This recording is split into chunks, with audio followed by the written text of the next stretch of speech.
Environment is sum total of all of our surroundings, and these surroundings, they affect us as an individual as well as a society. So to understand how this environment is going to affect us, we need to understand that what are the different types, so that we can understand how they are going to affect us. Environment has been categorized into different categories by different psychologists in different number of categories. For example, you can divide it into two categories like macro environment and micro environment. When the scale of study is large, that will be called as macro environment, and when the scale of study is small, that will be called as micro environment. यानी जब आप global level पे environment की बात करते हैं, society level पे environment की बात करते हैं, तो ये मैक्रो इन्वायरमेंट है, और अगर आप इंडिविजुअल लेवल पे बात करते हैं या कम्युनिटी लेवल के इन्वायरमेंट की बात करते हैं, तो ये माइक्रो लेवल है। सिमिलरली इसको नेचुरल और मैन मेड इन्वायरमेंट की कैटेगरी में भी कैटेगराइज किया जा सकता है। अब ये जो कैटेगराइजेशन है, that is more of geographical concept. Natural environment मतलब वो चीज़ें जो आपको कुदरती तौर पे मिले हैं, नेचर से मिली हैं, और मैन मेड मतलब वो चीज़ें जो इंसान ने अपने एफर्ट से बनाई हैं। तो इस तरह से भी इन्वायरमेंट को कैटेगराइज कर सकते हैं। सिमिलरली पेज और मैक्लेवर ने इसको डिवाइड किया है आउटर और इनर इन्वायरमेंट में। अब ये जो कैटेगराइजेशन है, ये साइकोलॉजिकल इन्वायरमेंट की बात है। आउटर इन्वायरमेंट मतलब वो चीज़ें जो आपको बाहर से इम्पैक्ट करती हैं, और इनर इन्वायरमेंट मतलब वो सब चीज़ें जो आपको इंटरनली इम्पैक्ट करती हैं, जैसे आपका एटीट्यूड हो गया, आपका वे ऑफ थिंकिंग हो गया। So these are making your inner environment. Inner environment मतलब जो आपका साइकोलॉजिकल इन्वायरमेंट है। सिमिलरली इसको तीन कैटेगरीज में भी कैटेगराइज किया जा सकता है। जैसे मार्शल और जोन्स ने इसको फिजिकल, सोशल और कल्चरल इन्वायरमेंट में कैटेगराइज किया है। फिजिकल मतलब वो सब चीज़ें जो आउटर हैं, जिनको आप फिजिकली देख सकते हैं, these are called as the physical environmental factor. Social मतलब जो सोसाइटी के फैक्टर्स हैं, और कल्चर मतलब जो कल्चर से रिलेटेड है। तो एक तरह से साइकोलॉजिकल इन्वायरमेंट जो है, ये it is a component of cultural environment, और कल्चरल इन्वायरमेंट इम्पैक्ट करता है हमारे सोशल इन्वायरमेंट को।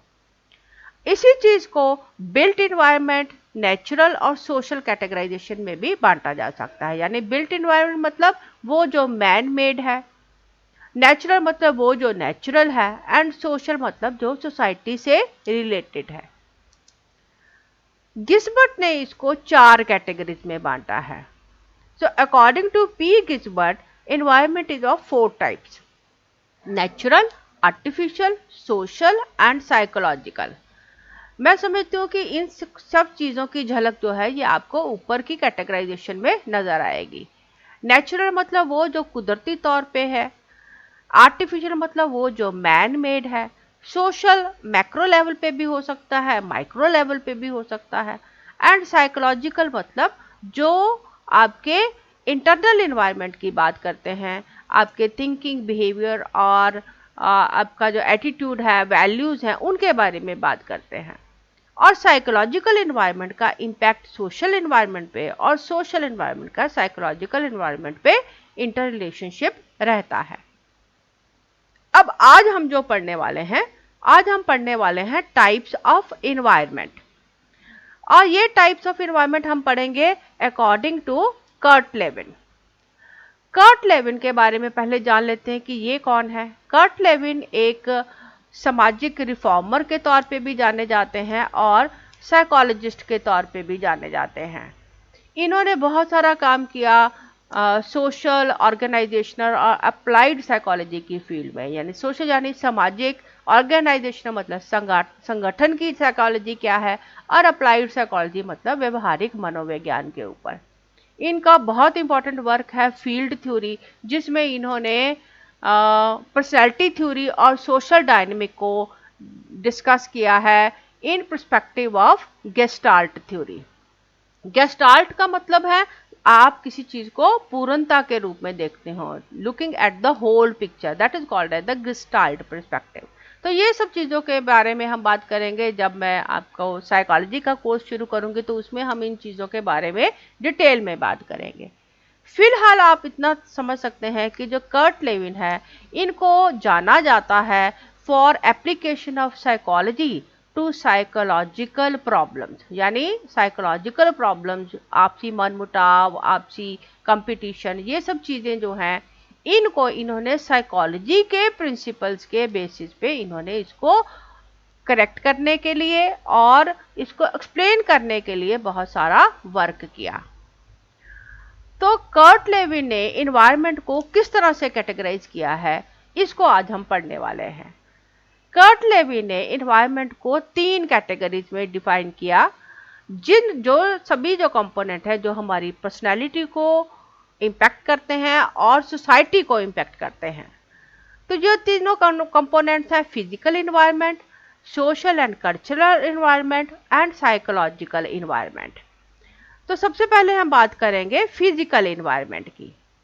फिजिकल इन्वायरमेंट जो है, ये आमतौर पे ज्योग्राफिकल क्लाइमेट के बारे में बात करने की सोच है।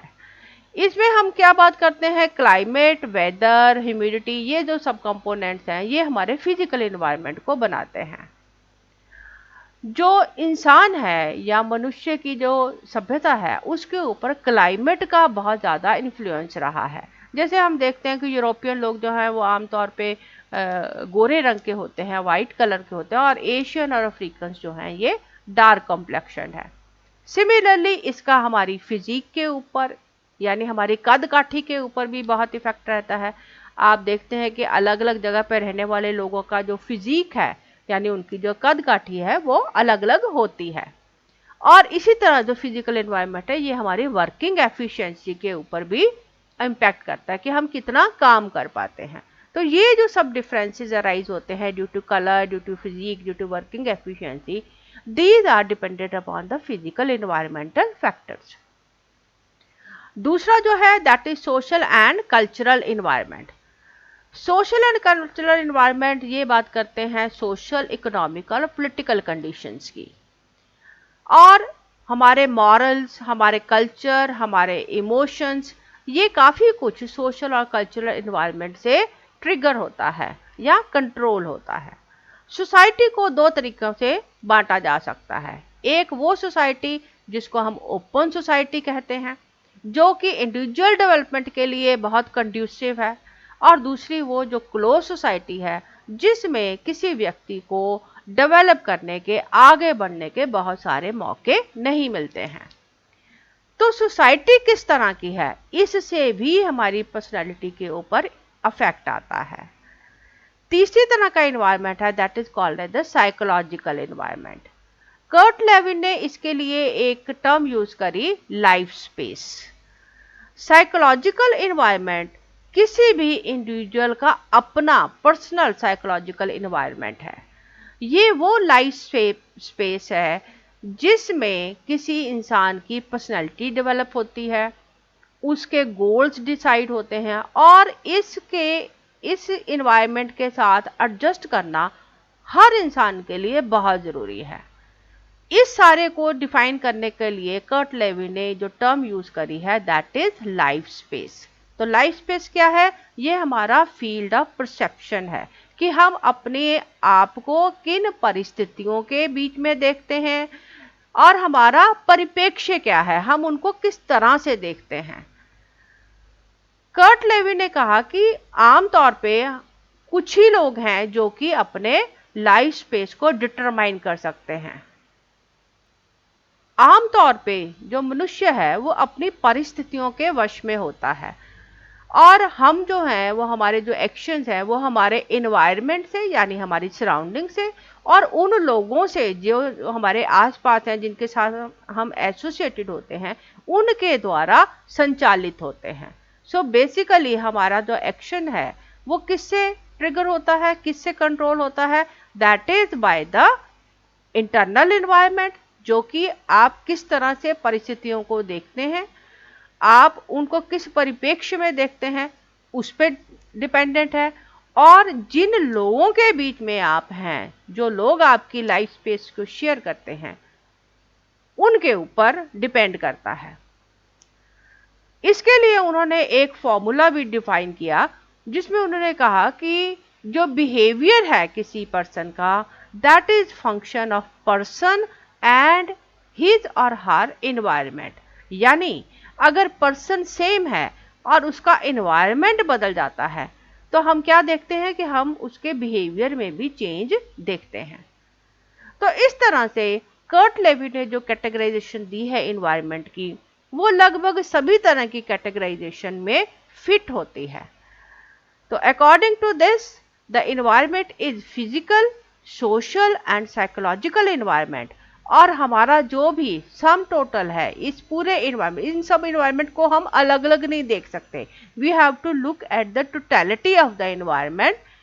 और इस एनवायरनमेंट को टोटलिटी में देखने को ही गेस्टाल्ट का एप्लीकेशन माना गया है।